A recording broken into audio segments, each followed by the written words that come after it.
Very happy to speak to Maggie. Ayliffe today. I mean, as everybody, I think, almost know, head of department here. And Maggie's work deals with the idea of femininity and, in historical terms, perhaps how feminism or the female body, or but also how it's represented. But also, to what extent perhaps those structures are still in place, and how we can avoid perhaps this kind of reading of feminism or female marks. Or we probably come back to this a little bit later. But Maggie said in the introduction on Monday that your practice is very much related to this clash, or to the idea of clash. And looking at the painting, for me there are two systems here, more or less. So you see the flowers and this abstract, more geometric shapes in the background. And I want to ask you, which system do you think you're more comfortable with? I suppose the answer is I'm not comfortable with just one of them. I'm never comfortable with one story, one side of the, it becomes a lopsided or a one-sided activity. So for me it's always been about bringing things together that don't normally sit happily together or aren't considered to be natural kind of bedfellows, if you like, pushing them together, but at the same time not wanting it to be, there's a point there where they sort of seem to naturalise. So they are okay together. And it's these kind of arbitrary rules, isn't it? It's like, oh, you're a geometric abstract painter, or expressionist painter, or you're a this or you're a that, and I think, well, no, I'm not. I could take from there, and I can take from there, and I can borrow this or use that, and I think I'm a bit of a thief. A collagist. I would say my work is about collage, really, even when it's painted. I mean, some of you'll know that earlier paintings have got collaged proper collage things stuck on them. But these ones, even though they're all paint on canvas, it's still a process of collaging. It's a process of looking for the things I want and then bringing them together and trying to find a way in which I can put them together. So then it's a job of composition. It's having all these things that don't necessarily come together anyway. I was expecting it with this answer, no? That it's not just one or the other. It's this kind of relationship, no? Between this putting them together, those where it almost becomes natural, or they fit together, or they don't fit together. It feels like you can't. It's become unquestionable in a way. Yeah. Trying to do that. And I mean, we said before that it's a kind of, you described, or you mentioned this idea of clash. I wonder then, in very applied terms, how would you say is clash in your practice? How is it reflected in your practice? Is there, looking at the painting? Well, I think this one's, I suppose when I started this week, one of the things that I felt was that this one wasn't really clashing enough for me, that actually I've become a bit seduced by these very naturalistic colours, and it all become a bit harmonious. So one of the things that I felt I needed to address again in the next lot of paintings is that the colour in particular needed to shift. So that there's more of a difference between the kind of geometric elements and perhaps some more organic elements. I think it's I mean, the clash is important. I think opposition is, within the language of painting, is really important to me. So it's, yeah, there's opposition to this one still, I think, between these very thinned out, very geometric, very controlled kind of areas, and then which take weeks really, and it's very methodical and monotonous activity. You know, it's do a layer, let it dry, go away. And I've often described it almost like patchwork or knitting or something like that. It's a kind of activity that you can just pick up and put down. You know, you can. I can go in the studio, so I'll just paint the blue bit today. Do that, and then go knitting or whatever. And, so there's that kind of activity, which seems quite boring, really, quite mundane. And then when it comes to doing things like the flowers, it's a very, very different rhythm. It's much more intense. It's like that's the point where you're kind of full into it, and you don't want anybody to disturb you, and you don't want to have a chat at the same time. And you want that moment where it's just you and the paint, and it's trying to get the paint to do this thing.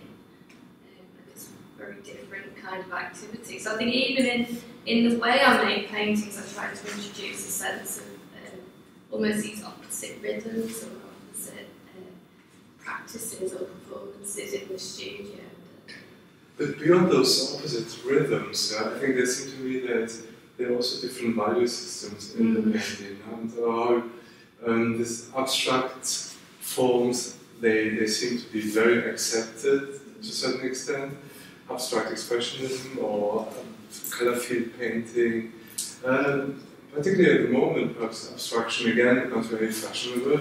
And then against this, those flowers perhaps are more and more controversial or more and more critical, and or there's a certain kind of snobbery perhaps also that's saying, oh well, you can paint, but abstract painting is great, but to do this kind of naturalistic painting flowers, I mean, if you're not careful, you're very quickly in a certain category of...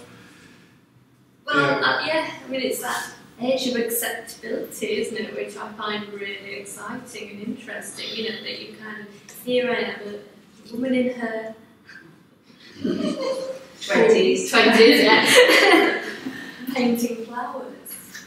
Yeah. And it's almost like it's a stereotype of everything you shouldn't be doing, isn't it? It's like, if you want to be taken seriously, that is, which isn't a great concern for mine if you're... It's that sort of, it was like a kind of question in it. Could I get away with painting flowers on painting and still be taken seriously? Would it? And it is that kind of edge of acceptability. What you have to do, you know, what you have to do to. And then, of course, looking at flowers, and I was thinking of where do we know flowers from in art history, and very accepted way is perhaps botanical drawings or paintings, and what I found interesting in your painting here is also that those flowers, they are removed from their background. The same way as you see it in botanical drawings or often in academic painting. Yeah, I mean, I love those botanical drawings, absolutely love them. I think if I was going to collect something, I would collect those botanical. So they're almost, and again, but they're interesting to me because they're not really seen as high art. They're seen as a kind of almost a form of science, I think. You know, a botanical illustrator is not seen as a great artist quite often, and it's quite often a sort of certainly a sort of a female watercolour activity that was quite polite, it was quite quite different, quite a different set of skills. I just like, it reminds me of some Edwardian Victorian days flowers, you know, like the leaves and poplars. And it's sort of a mixture of different ages, I find, different time zones, those flowers, looking at them. I agree. Looking at the top, some of the panels of the dark brown, so it's almost like wood inlay.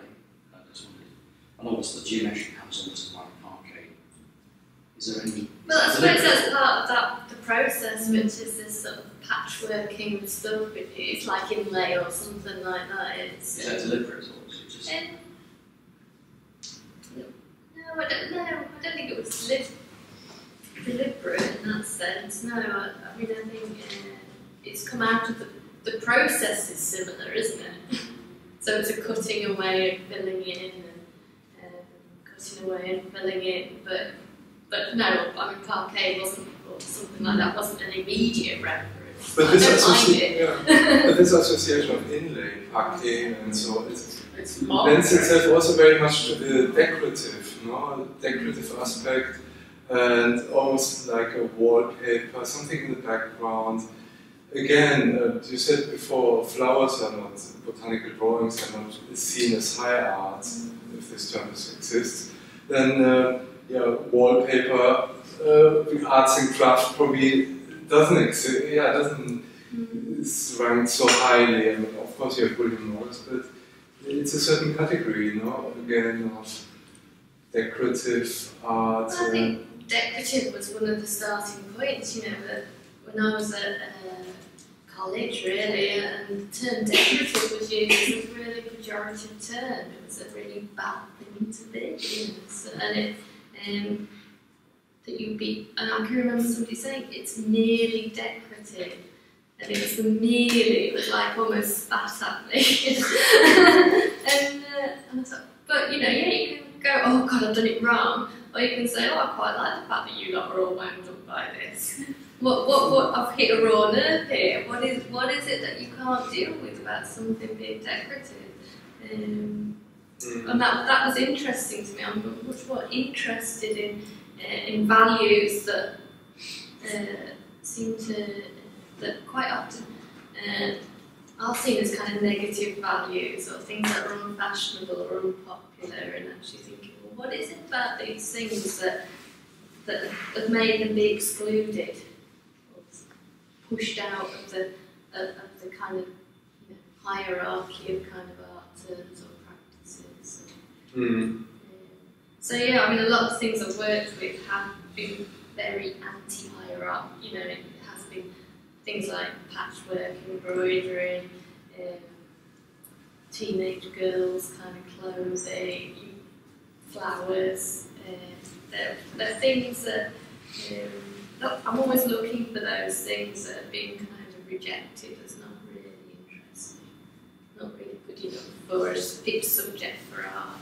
It's supposed to deal with the big stuff.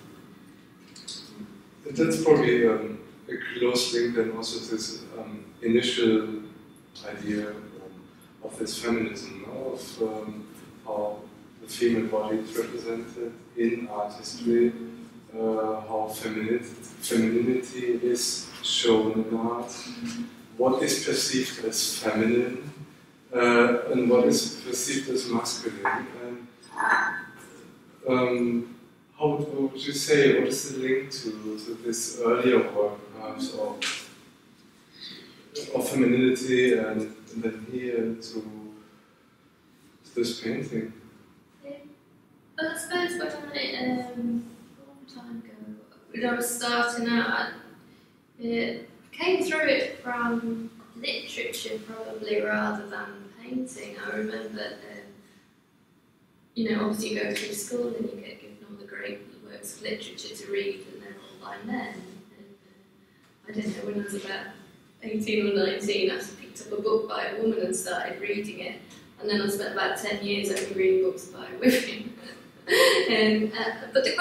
But I devoured them, I'm kind of like, wow, this is amazing. And it was that question, well, is there something, and it's a good kind of controversial question, but is there something inherently different in the way a woman writes to a man writes?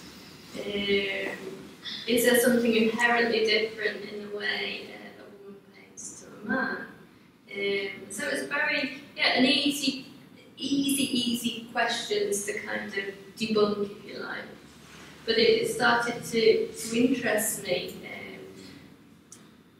and then I was starting to ask this question of painting gradually. Is it possible to paint kind of a feminine abstract painting, or abstract painting that in some way depicts the feminine? And then obviously you've got to go down that route. Well, what do I mean by the feminine? Is that cute to me as a female body in the studio, or is it more about these values, these things that have been traditionally undervalued and undermined? Is that where the feminine exists? And I suppose I'm less kind of less interested in the bodyliness of me as a female, perhaps inherently or somehow tackling something differently, but more interested in these values that seem to have been undermined. Working around. Yeah, I have two questions perhaps about this. Yeah. How do you manage not falling into those traps, perhaps, saying then your painting looks like Helen Frankenthaler, where you pour everything is very fluid and perceived then by art critics as something, well, it's fluid and feminine, and there's no clear boundaries, no structure. That's all the feminine space. And I mean, here in your painting, perhaps, you could also say those flowers or nature is, what I said before, it's almost bracketed, no? It's kind of, it spreads, but in certain doses, in small areas.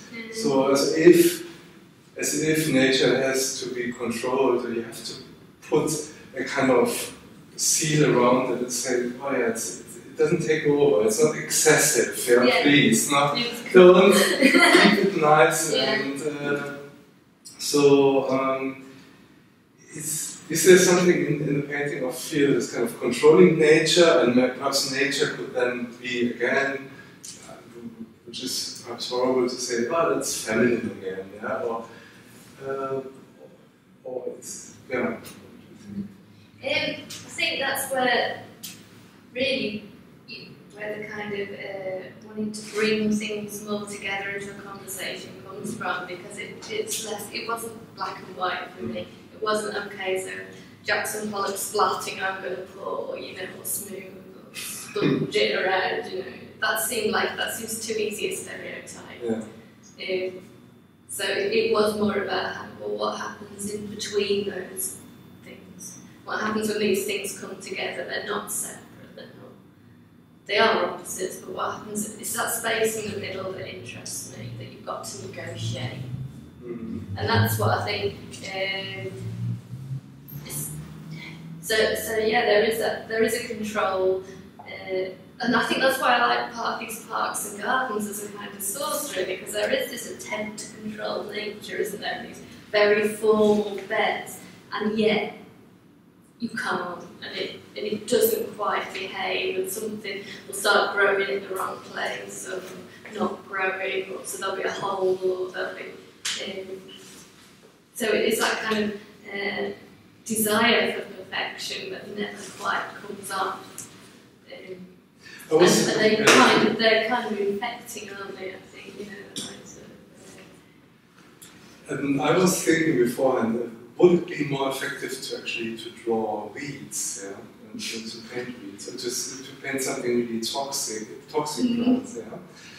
And I thought, no, perhaps not. Perhaps this toxicity, or the kind of toxic aspect in the painting is actually in this, yeah, well, it is beautiful or not. Yeah, perhaps that's more violent, or we have more problems with it. I think it would be very easy to say, well, weeds, yeah, probably you could say, well, it's interesting, it could be very fashionable, yeah, to paint weeds. But I think, as long as I think about it, I think those kind of plants, they're much more complicated, because they are on the verge of being, well, are they nice or are they not nice? Is this kind of, are those park lands, are they actually, is it nice, or is it actually really bourgeois, domesticated, horrible, yeah, when you think, well, this is all wrong here, this is also cultivated, cut back,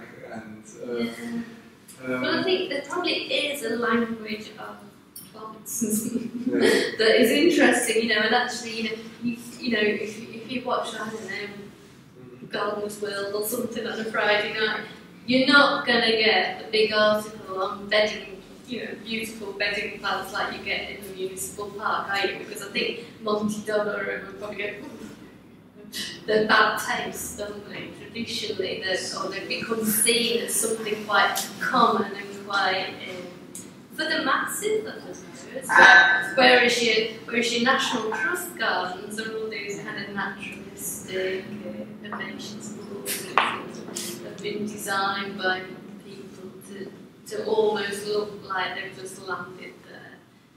So that again, it's that even within the flowers, I think there is this game of taste that kind of interests me. That these are not, they're not orchids, they're not exclusive and beautiful one-off specimens. They are just this everyday kind of bit of colour that is used. And I'm quite, it's that thing that I'm quite interested in, like people's front gardens. Upon front gardens is fascinating. They're a space that nobody really sits in their front gardens and enjoys them, do they? I mean, they're just this sort of space, and it's just between a public and a private space. But some people will make the most beautiful kind of front gardens, won't they? And they're almost like a gift to society because they don't sit in them and enjoy them. They're for everybody else walking past them, and they're to give a kind of air to an area, and that's why people get cross when people don't look after their front gardens, isn't it? Showing an image, in reference to them, and what is behind. Yeah. It's a performance, yeah. Yeah, we're a respectable family. Yes. We've got the nice, neat front garden. Also that they're socially minded, because you're doing something for everyone. And then you see they're sort of planting on the roundabout in town. You walk in, and what's that about? It's like flowers become this sort of gift or something. It's like, okay, everything's grotty, everything's shit, but it's colour. It's colour, it's about it's kind of fakery, isn't it? But also something that genuinely you see it and you go, oh, that's beautiful today. And they do lift you, so yeah. So in this one, I'm intrigued with you starting off with basically a very symmetrical plan, if you can call it a plan. So you've got a very symmetrical thing, and you've been symmetrical with it, and you're trying to stop being symmetrical at the same time. Yeah. And the thing that really strikes me is one of your uses of paint is tonal more than colour, and yet most people that do paintings of flowers will do colour more than tone. So you've sort of almost used a different language to do your painting, because that's very tonal to me. Okay. Tonal colour. Is that shocking? It's not. Well, it's just something I don't really think about. So. All right. Because well, I'm not wrong. I mean, to me that's a. No, I know what you mean. I think I see what you're saying. It's just that it's not something that was a conscious decision to upset that. But when you say it, then it becomes quite an interesting idea. Yeah. Was the work dictated by the choice of flowers that you did, because they become part of that? No, I mean it is they are wild. The primroses are a wild flower. wild and cultivated, aren't they? Yeah. So, no, I don't know what I'm going to. So you don't know what? You don't have a. No. Because it's a very constructed, pre-planned process, isn't it? The process is fairly pre-planned. The actual what isn't. Is a very instinctive one. So So yeah, you won't So find a little drawing of this anywhere. What planning goes on, but then Well, you're not planning in the sense of pre-thinking. It's like okay, I'm going to start laying down this symmetrical ground, and then I tend to make decisions very much then on the intuitive. Yeah. Is it? Spot. Yeah. Although there are kind of, I mean, I suppose one of the things, I mean, the flower choice is totally, that's the last thing that happened. I mean, I've got, I have lots of photos of various flower beds, and it's just interesting to find out because the rest of the foliage is woodland type foliage, and it's primroses are a woodland flower. Yeah, well, that's what I think is kind of slightly gone wrong with this one, really. In the end, it's become this lovely kind of woodland scene, which is not what I intended to. Yeah. So, some people would say I should do a bit more planning.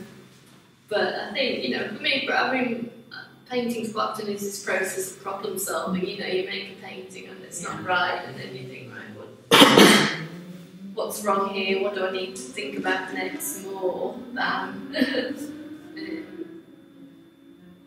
I suppose it's better to start off and get into it rather than spend too much thinking about how it should be, because then it never really is created.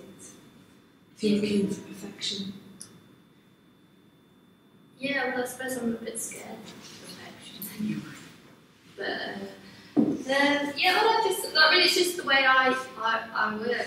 I don't sit and have a very clear idea of how any painting is going to turn out. And I'm trying to kind of stop it in a way as well. So I have little strategies for kind of disrupting the process. So one of the reasons that I tend to work flat all the time is so that I never have that the decision-making process becomes a kind of mapping of things rather than a kind of compositional thing where you think, oh, done that now, that needs a little bit more of because I have this very, and I'm sure all of you are the same, very kind of natural kind of ability to kind of make things work. It's that horrible question, isn't it? How do you know if it works? But there's that sort of compositional thing where you automatically try and balance things out. Whereas I find if you work flat, you're less likely to make those kind of decisions. How important is, you mentioned before, this idea of collage? How important is that actually that you get a sense of where those flowers could come from, from from gardening catalogs or something like this. And is that an aspect you deliberately choose? You say, "Wow, this could evoke certain associations." I think some of these things become more important as you get further on with the project. So initially, it wasn't important what the flowers were. I just knew I wanted them to be very kind of painterly. I wanted them to be the sort of opposite of these much smoother and more geometric areas. I wanted them to feel very kind of organic and painty and thick and sitting on the surface as these kind of quite difficult, although they're flowers and they're pretty and they're nice, I wanted them to be quite difficult things to cope with visually or mentally, I suppose. And so it doesn't matter, but obviously then having done these paintings, then you start to think, well, yeah, okay, now I want to extenuate that clash, which is why as you've seen the photos that I brought into work, I haven't got very far with this week, but are these much more kind of urban flowers or pots of flowers against very urban, very concrete, very sparse spaces. So you've got this shift of something that's quite grotty and then something that's quite this kind of sparse spaces or this geometric shapes. Yeah, it reminded me of this kind of idea of ornament, yeah, and ornament as crime, yeah, so that they, in a way, they said in the beginning of the 20th century, well, there should be kind of universal, new, ornament-free language, a little bit to the Bauhaus, or this kind of clear evolution of life, but very clear cut and so on. And ornament, in a way, is something dated, is something extra, which actually costs extra and spoils everything. Yeah. And I thought that's something really interesting, you know, to what extent ornament or those flowers, or they can really, they can trigger this kind of responses, they can provoke those ruptures, you know, those, Yeah. just coming out of those corners and spoil everything. Yeah, it's a nice composition here in the background. It could have been perfect. It could have been perfect, yeah, if only I'd left it, but I couldn't leave it alone. But I think that's the narrative, really, isn't it? Is that they are kind of, there's a naughtiness, that's mischievous, you know. Yes. It could have been a lovely kind of geometric abstract painting that would have been perfectly acceptable, and in fact a lot of people would probably have preferred it if I had stopped at that point. But for me that's not interesting. What's interesting is when something goes in there that's not meant to be there and upsets, you know, and that's when I get excited. That's when I get interested in the work. It's not about a kind of a smooth, clearly defined language. Yeah. And that for me is that sort of, you know, the subversion of the feminine, I suppose, really. It's not about my body having to be female, it is about these elements that can, you know, these, you know, anodyne things that can upset people so much, you know, just by their mere presence in the wrong place. I think it's really intriguing to think about that kind of really height of bad taste flowers in municipal parks, etc. Because who, you know, it makes you wonder who is making those decisions, because somebody's making the decision, probably countrywide, that we should have these in our municipal parks and we actually want to see them. Yeah. Well, they were about, I mean, they were about keeping the working class, the masses, happy. And also it was about behaviour. It was about an idea that if you're going to have these parks, which are seen as good for us, so we can go out at the weekend and get some fresh air. If you're going to have these parks, if they're really formal, and if everything's in line, and everything is very carefully presented, then we behave. Yeah, that you automatically, whereas if it was wild, and if it, you know, out of control in some senses, then our response would be to misbehave. You know, it's very much that formality is about. Dorset tells you don't touch, keep off the grass. Yeah, and it's about this, and I think it's about this idea of, you know, care. You know, somebody's put a lot of effort into planting all these yellow flowers in a straight line, you know. So you don't go and dig them up, or you try not to kick your football on it, or a Victorian sort of order. Yeah, but still, you know, yeah. And there's something, you know, that if we put flowers on the ring road or whatever, then that somehow suggests this is a cared for town. There is a civic pride. These kind of signifiers of It's a facade. care and behaviour. Facade and yet at the same time, you know, you've got this something like the Birmingham Library that I've got photos of, which was this great modernist plan, wasn't it? You know, this is the modern building, and now they've covered it in hanging baskets. I would think whoever designed it would turning in their grave. I think those photographs you have in the studio space, I think they work really effectively. This Birmingham Library with those, plastered with those plants or those buckets of, I think that's interesting. For me, in a way, I think we can deal easily with one or the other. No? We have problems dealing with both. I think parts are totally fine, I think, because we expect this. We get more problems with painting, where you suddenly mix abstract and figurative. I mean, problems in a positive way. I'm saying problems, but of course, I mean, this is productive, this is great.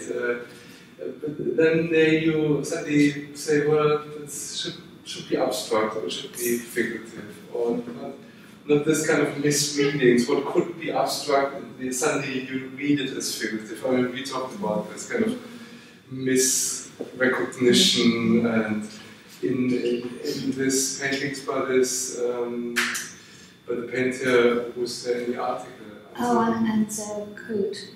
Yeah, who does faces, and you automatically, as soon as you see a face, you can't see the abstract composition anymore. You read faces into this, and it's almost you're lost then. You're so. Because you don't know what it is anymore. I also think it's almost as if you've got, the work that you're doing now, you've almost got a ready-made title, which is Paradise Circus. That just seems as though it's there for you. I bet it's that whole, I love that idea that somebody thought we're going to call this Paradise Circus. I mean, it's fantastic, isn't it? Yeah. It's so not paradise. But it's this idea of an ideal that, But I quite often play with titles that have a kind of a formal reading and an informal reading. So again, it's that play between the formal and informal that I think is, or social and formal, mixing up those languages that are supposed to be kept well apart.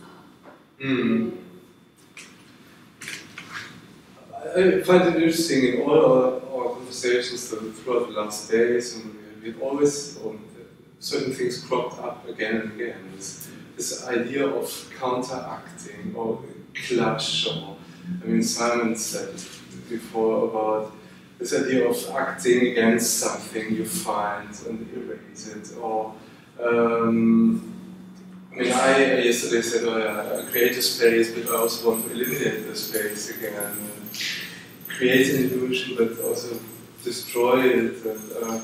And David said something about, you mentioned artificial light in your, and there's something, as though it looks very naturalistic or real, there is an idea of, it's not quite real, there's something fictional in it.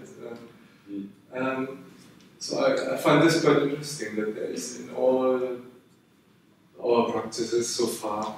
Is that something about what the space of painting is in a broader way? Without anything to back it up, but what when you start, painting in itself is a kind of absurd activity, isn't it? In this day and age, certainly, it's a nonsense, isn't it? Really, it's fun. Is there something? Well, it's so slow compared to most ways people make pictures now. Is phones and tablets and on the internet, and it's instant. So people just look at things in 6 seconds. Well, you can't make a painting. Well, you can't make a painting in that sort of time. But most paintings, there's a time involved, isn't there? That's way beyond what a camera does, and it over time appears. So so the slowness of it makes you think in a different way. And constructing the space. Yeah. What is this space of a paint in a painting or of a painting or whatever design tomorrow, but expand on that kind of. And it is this. You construct an event. which is different to a photograph, which is different to a piece of literature. I also think, though, coming back to what Christian said about some of the terminology used, like misrecognition, etc., some of the words is kind of more, I hate to use, kind of user-friendly to us. It actually, there's a lot more written about what is going on today, so that makes it easier to sort of understand as an artist. Do you know what I mean? When you're talking about those words, we're talking about misrecognition, honesty, courage, all the rest of it. Very simplified words, but they actually mean so much. You can read an essay, but there might be key points there. Might be half a dozen of them that actually just sum up what it's about. I don't know what I'm trying to say, but just say that. I mean, one of the things, just build on kind of following these themes that have gone through, what's been quite interesting is or at least what's been discussed is the relationship to the image. And we sort of started with David's control of the image, Simon's kind of scepticism of the image, Christian's almost the honesty of the image, and this kind of. And I wonder whether yours is this corruption of the image. Whether that's your relation to it or not. Do you think that's fair? Yeah, I mean it is willful subversion, but sometimes the outcomes never feel quite subversive. But that's my constant disappointment is that. But maybe it's the fact of almost once you've made it and it exists, it's not gone far enough. It's not corrupt enough. No, and it's almost like the making of it makes it acceptable. So then you want to. So would it be fair to say though that it's something to do with that tipping point, because totally, if it's being too corrupt, it's kind of anarchic and it doesn't. It's easy. Yeah, isn't it? yeah. But sort of somewhere that's sort of unsure or uneasy or. But then almost as soon as you've done it, it's not quite. You don't feel subversive anymore. No. But this kind of word mortgage that we're talking about this week is a different thing. You're conscious of that, in that there's probably many different levels you can read that piece of work, your body work. And, yeah, I mean, I'm quite happy for somebody to come in and go, oh, they're lovely flowers. Yeah, the role of the curator, It's fine, We chatted earlier in the week that, maybe 10 years ago everything was mysterious, and all of a sudden it became very expanded text panels and then auditory explanations of the work and everything. When I came to see the show and I saw Simon's photograph, there was no text panels in here. I preferred it like that. And it just raises that thing for me about how does the audience read the painting? Do they need to be hand-led into it, put on a plate, or would you like to leave it to discover it? I don't know what I'm trying to say here, but it's very hard to understand as a viewer what you're trying to say. It's brilliant what you're doing, but some will see it on a very superficial level, but there must be multiple levels of reading.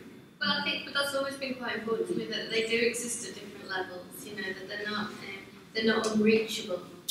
That there is a way into them. So if the way into them is because of the colour, or because of the flowers, or because of a decorative pattern or something like that, then that's fine. That's the kind of way in. If then you can get to the point where you start asking these other questions about language and style, and what belongs and what fits together. Well, no, not everybody's going to, and that is almost that narrative that is about the making of the painting, in a way. But what makes the painting powerful is that this kind of ambiguity, that it is nice on one side, and you can see that you enjoy painting those flowers, and that becomes something controversial. It's so nice, beautiful, or so, which is not easily to categorize, and to say, well, I think conceptual art in that sense is much more easy to. It seems all planned out. It's but what do you do if you see something where you're not sure if this is horrible or nice, and you say, well, it's exactly in between. It's like, well, it's nice. I like flowers like this, but no, they are horrible. Yeah, so I think that makes for me the painting, and perhaps in that sense, perhaps artists play much more with this ambiguity, and there's no clear explanation. I don't know if there ever was, but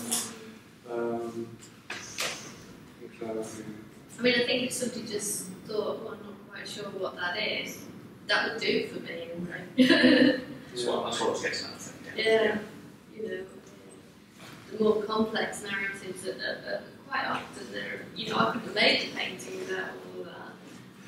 And I wonder who's about to say that abstract painting is more valuable than naturalistic painting, yeah? Or it's, I think then suddenly we start a very difficult discussion. You know? What is colour field painting versus?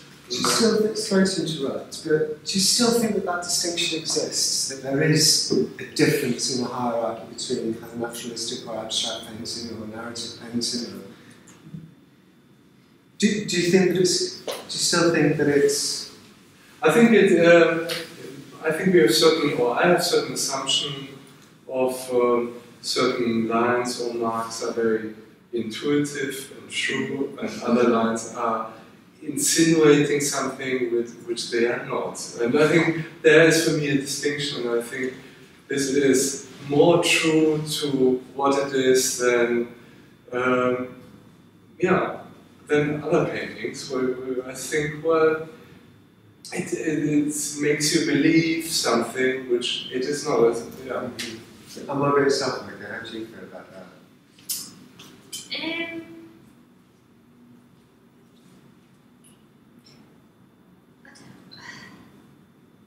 I think it's interesting. I still think, you know, people will ask you the question. I'm sure you've all been asked, what sort of painting do you do? And then and for me, it's sort of, quite absolutely depends if it is, but I make big abstract paintings, you know, because it's easy to say that, and people get an immediate kind of sense of what it might look like, even if you're not describing it. So yeah, I think that there's still this sense. I don't know whether one is valued more than another. I think it depends what environment you're in. Very much so. I think different environments, different things are valued more differently, different countries, different places. So I don't think it's a universal, but I think there is a universal kind of understanding still that you're either abstract or figurative, and yet none of us really sit in one camp or the other. They're just easy labels, aren't they, to use and apply. I mean, you know, we were talking about it the other day. You know, these sort of films of Picasso painting or Pollock painting, and the films where they actually got under a piece of glass and Picasso was painting on the glass. And it was like, can you capture that that moment of genius? You know, as Picasso paints, will the camera be able to kind of see it almost, see what makes Picasso a genius, or I suppose a genius. And so there's a mythology around that, isn't there? That somehow in that mark making of certain great painters there is something innate that is better or more valuable than others. So yeah, there is that, and that's a value system that kind of interests me in that sense, you know. Or certain understanding of materiality, you know. That in your painting you see, those strips or those lines in the background, and you see the marks. You get a sense of materiality there. Whereas in the flowers, perhaps less, there is something else coming in. I'm more and more drawn to this materiality. That is when we talk about Hoyland and how this abstract painter, how he's so much working, build up the painting from scratch and using paint and splashes it on. And that's fascinating. I think it's almost I feel a kind of desire, I don't know why, to get back to this modus. So where you think, well, I don't want to conceptualize it too much. I want to work with materials. There's something in it, yeah. Yeah, I mean, I think in sort of paintings from about 10 years ago, I'd almost got to the point where I wasn't really painting, I was filling in sections, but I'd actually taken away anything to do with that sort of material handling from the work, and so part of these paintings was about, can I still do it, Can I still get to grips with paint and get something out of it that I want, and so I think I did a bit the same really, that actually wanting to, I think that's almost what they're about as well, as about that material again, actually, pushing it around and making it do things. Can I ask you how this painting would differ, if at all, from your maybe dog's dinner one that you might have done about 15 years ago? If there's a difference, or what's the development? What do you think? I sort of thought that was more subversive, perhaps. To look at, 'cause it's more closely linked with the body. I think it's about teenagers' clothes and that, wasn't it? Yeah. I'm just wondering what you thought about that. But that's maybe I have just got middle-aged.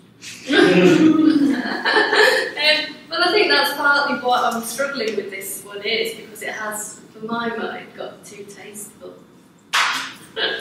So I think, it's a good comparison actually, because there was something quite brutal about those paintings. And they were, so this is much tamer. It's much tamer, isn't it? Yeah. It's still there, it's all still there. But the ideas, and obviously the ideas, the kind of narratives, content has changed, but the ideas I think are still similar. But the end result I'm finding, is a bit polite. But that can be more subversive, can't it? Well, than something that's overt, because you sort of know what territory you're in. If you go to a punk concert and a classical orchestra started playing, that would be subversive, because it's not what you expect. So this isn't sort of what you expect, so you are playing with it in a much more subversive way, because it's got another layer. You were talking about layers and ideas. To me, this is more subversive, really, because it's not telegraphing that it is. Totally, potentially, yes, but I'm still not satisfied. I'm still not, there's something about this which still feels a bit too, I know what you mean. Maybe what you said about exploring colours will take it a step anyway, won't it? Because it's almost it's tonal, it's very safe, which makes it pretty and nice. I think, thinking about challenging the colours.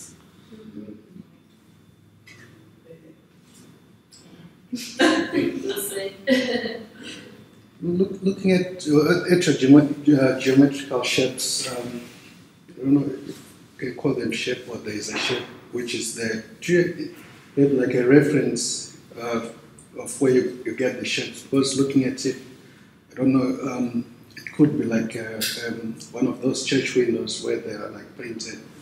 If you look at the background, is there like a religious reference to it? Or? There's nothing, not religious, but every shape, form, whatever in that painting comes from somewhere. Nothing's invented. So the kind of pattern on the ground has come from some plans of parks and gardens that I had. So everything in it is not mine, it's come from. I suppose that's what I mean by collaging, even though it's all painted, every kind of form has come from. So that you know, the sort of more wild plants, as you've seen, are all kind of projections from real plants that draw onto the surface. The flowers have come from somewhere else. The underlying geometry has come from maps of gardens and things like that. So it's this process of kind of gleaning information and bringing it back and putting it back together. But I can see what you mean about stained glass windows. I think that's the kind of staining, isn't it? But it's not a spiritual learning model, I think.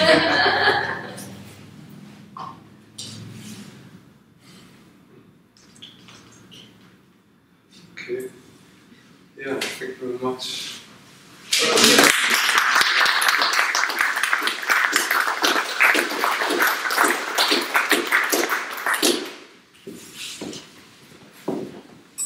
And